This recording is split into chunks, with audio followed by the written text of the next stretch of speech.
Last time we discussed my Soviet list for Operation Burning Front, a mid-war Flames of War tournament happening in Western Australia in early 2025. My list was a reworking of my late-war Bagration list to a red banner force, replacing IS-2s with KV-1s and T-34s. I'd chosen my list, worked out what I had and what I needed, and ordered everything I didn't have. Let's see how that's progressed.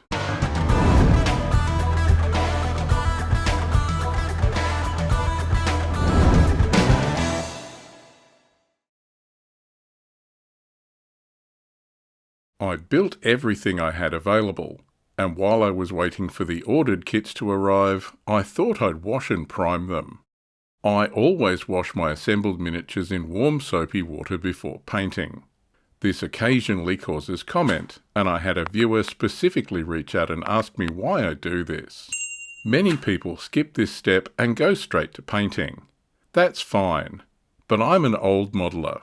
In the old-scale model days, washing plastic parts used to be an important step to remove mould release compound. This was a grease or powder that was used in injection moulds to make sure the plastic parts came away from the metal mould cleanly. Residue could interfere with paint adhesion later and needed to be washed off. Mould release isn't used much these days. Advances in injection moulding have made it obsolete. But I still wash my kits before priming. This removes any sanding dust as well as skin oils from my fingers from assembling the models. Also, cat hair. So much cat hair. This is just a tiny bit of dishwashing detergent and a gentle scrub with an old toothbrush. Once they're clean, I lay them out to dry on some paper towel. At this time of year in Australia, drying doesn't take long. Where do you stand on washing kits? It's a surprisingly divisive issue. Do you wash your kits or not? Am I wasting my time?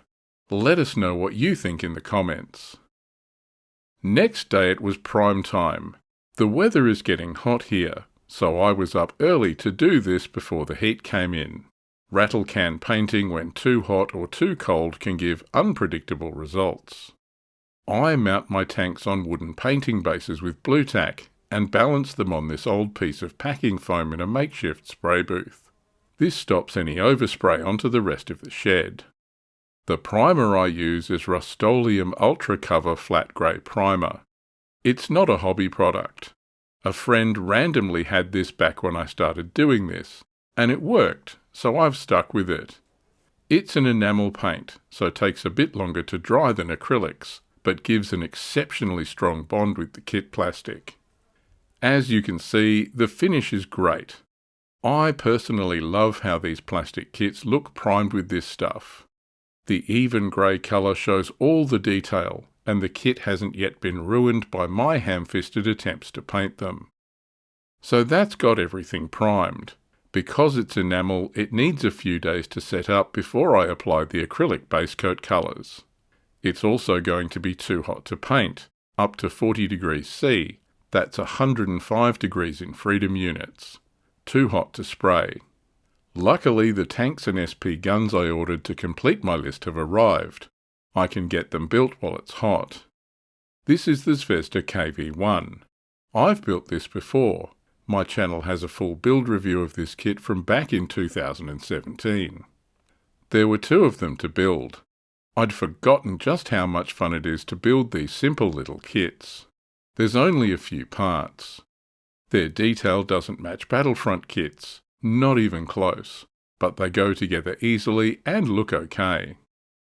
This KV-1 kit has two different turret inserts. One is the original L11 76mm gun, and the other is the later improved F32 gun. So you can build either. I'm going with the F32 version. Zvezda kits are all snap fit, but I glue mine as well. Most people probably do the same. It doesn't take long to knock these together, and now I've got all the KV-1s I need for my Red Banner Mixed Tank Battalion. A couple of days later the Zvezda Su-152 turned up. It's the same deal, a simple snap-together kit with just a few parts. All these FESDA 1/100 scale kits are now hard to find, and mine came all the way from a seller in the UK.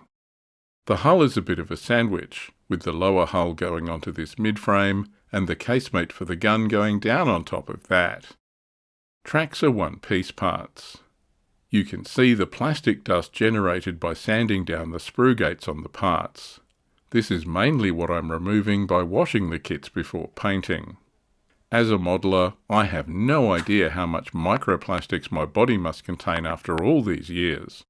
I suspect quite a bit. So that's where I'm at now. All the tanks and vehicles for my list are assembled. The last 2 KVs and the Su-152 I've just built need to get washed tomorrow, and they'll be dry by Christmas Day. When the weather cools down, I'll prime those too. Then everything goes into the paint queue. This is just a short video. In the next one, we'll get onto the base colours with Vallejo Spray 4BO. Make sure you join me for that one. Thanks for watching. See you next time.